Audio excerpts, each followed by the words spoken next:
Welcome in, I'm Mike Renner, he's Neil Hornsby, and today we're going to be talking about the top slot cornerbacks in the NFL the way only we here at PFF can. Neil's been pulling some numbers on the top slot guys and came up with some interesting takeaways. Yeah, when Steve Palazzolo, our top dog, gave me the assignment, said he wanted us to talk about the top slot corners, what did I do? I went immediately to PFF Elite, which you can get by going to profootballfocus.com, and pulled all of these numbers. These are just a small fraction of the numbers of the types of things you can get by joining up for Elite, Mike. As you can see there at the top of our list, Chris Harris, the Denver Broncos cornerback, sits atop it. He's been the class of the slot cornerback position in the NFL for a handful of years now. Took a little bit of a step back in 2017, but we're still comfortable with him at number one. Yeah, we absolutely are. And one of the main reasons that we're comfortable with him at number one is because Chris Harris has a good year, then he has a great year, and a good year and a great year. That's past history, and what he's had is just a good year, and a good year is 83.5, best for the 29th ranked cornerback in the NFL. So if we get what we usually get from him, which is another great year, he'll be up in the top 5, top 10. Yeah, Chris Harris, only 5'9", but one of the most physical cornerbacks in the NFL. Fantastic making plays underneath. And the thing about him is he's not just a slot corner. He's one of the best outside boundary corners in the NFL as well. That's why we love him at number one. Number two on this list, Patrick Robinson had a breakout year for the Eagles this past season. A former first rounder, never quite had it, never quite clicked when he was on the outside, but moves to the slot this past year, and by far his best season. Yeah, by far. He'd done nothing really much more than provide average performance so far, Mike.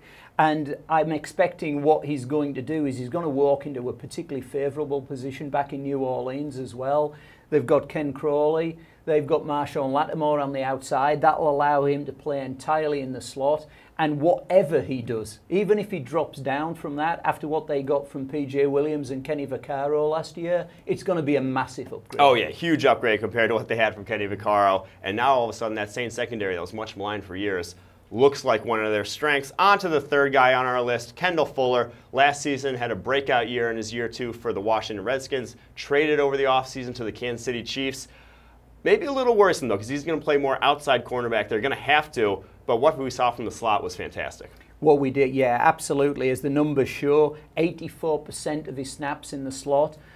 That's the real worry, as you just alluded to. It's what are Kansas City going to do with him? Can he play the slot? Is he just going to be allowed to play the slot, in which case we feel entirely comfortable, or is he going to go more to the outside? Yep. And he actually had the highest overall grade of anyone on this list this past season with a 90.0 overall grade. On to the next guy, rookie from a season ago, Desmond King, only a fifth rounder. We at PFF, if you got the PFF draft guide that you get with Edge and Elite, we had him much higher on our big board. Comes in year one, kind of a guy who many prognosticators had him as a safety coming out, but the Chargers liked him in the slot and was fantastic in that role. What did you see from him?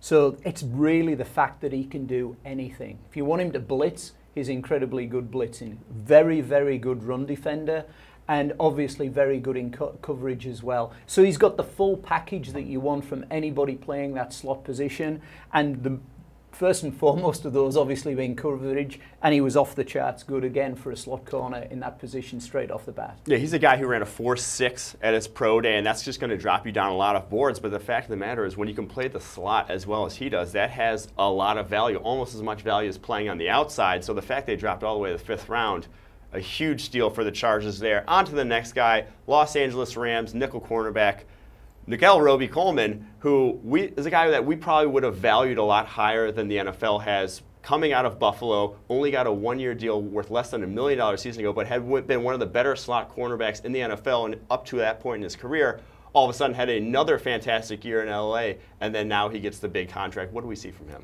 Yeah, I think the problem was he came out and he immediately exceeded people's expectations, undrafted. One of the interesting things about 4 of the guys on this list, Mike, is they were all undrafted, which probably says there's an inefficiency in the way that people value slot corners. But the thing with Robey-Coleman, he exceeded people's expectation the first year, then had a few down years and has just been building back up. And I think that's probably why the NFL didn't see him. It was probably some of those lesser years in Buffalo that they were looking at, and it took them back to the fact, oh, this is an undrafted guy. Perhaps it's what we thought he was, and actually we believe is what we saw from LA last year. Yeah, and I think it goes back to a lot of these guys in this list are also undersized, a lot of guys slower, but in the slot, you're not having to run deep nearly as much. There's not a lot of deep routes that you have to cover. It's more about your quickness underneath, your instincts, and route recognition. Robey-Coleman, fantastic at all those things. On to the next guy on our list. A bit of a surprise here because he's kind of he's actually listed as a safety there in Dallas. Byron Jones played 23% of his snaps a season ago in the slot, is a sort of tight end eraser in that defense. What do we see from Byron Jones to include him on this list? So I think, number one, Dallas went backwards and forwards as to whether they were going to pick up his fifth-year option. They eventually did. And when they talked about it, I think the reason that they've done that is to play him at cornerback. They've talked about that. Most of his mistakes that we've seen have come in at the safety position. And what he's done a really good job of is being able to match up against tight ends. And I think that's what we're going to see more of. There's a ton of value in being able to take a tight end out of the equation. And there's so many good tight ends in the NFL these days. If he can do that for Dallas, he'll be worth that fifth-year option. Yeah, Dallas, they don't play a lot of man coverage anymore under Rod Marinelli, but when they do, he is a fantastic matchup weapon for them and where they can deploy him. On to the next guy on our list, Mike Hilton, sort of the poster boy for some of our grading and stats translating from college to the NFL. We've seen guys who succeed a lot in the slot in college translate that well to the NFL. Hilton was fantastic doing that at Ole Miss. He's been fantastic doing that for the Steelers as well. And the third of our four undrafted guys, again, Mike, same reason, I'm guessing. You know, undersized. He's undersized. Well, that's what we're talking about.